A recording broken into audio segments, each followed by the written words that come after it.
also joined the United Nations and countless others international institutions. As far as I'm concerned, we are trying to get Vietnamese representative, which is Mr. Phạm Thanh Châu, into being to become an official secretary of the UNESCO. And so of course these actions are not meaningless.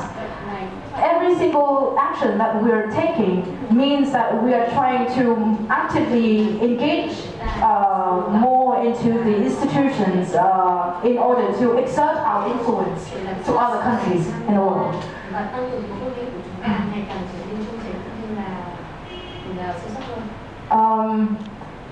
Also, we should contribute to the common struggle for peace, equitable and sustainable development, democracy and social progress. Of course, diplomacy doesn't only mean politics. We should also take into account the actions of maintaining sustainable development, economic development. And we also should fight for human rights because it is a great matter when we are discussing about the development of our society. And in addition, I would also like to mention that we should intensify the assistance mobilization efforts, and we should also raise the quality of cooperation, which means that we all not only stays in the level of course, cooperating with other countries, but we should also deepen the relations, and while trying to do research, insightful research about other countries in order to understand more about them. What do they want from us? What do we want from them also? So it's both ways. That's what diplomacy means. So we have to give from other people, but they should also gain from us. So it's like a two-sided relation.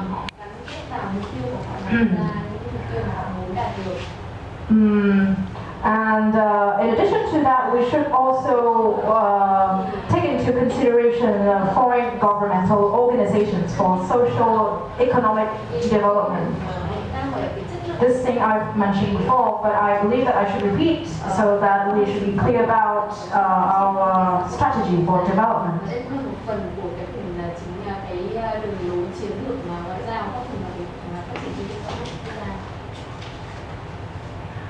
And moreover, we should proactively participate in the common struggle for human rights. I mentioned human rights a few seconds ago. Now, of course, when we are thinking about the development of a society, we should think about how humans are receiving and embracing their rights. So, of course, in order to maintain human rights, we should stay ready to hold dialogues with concerned countries and international and regional organizations on human rights issues.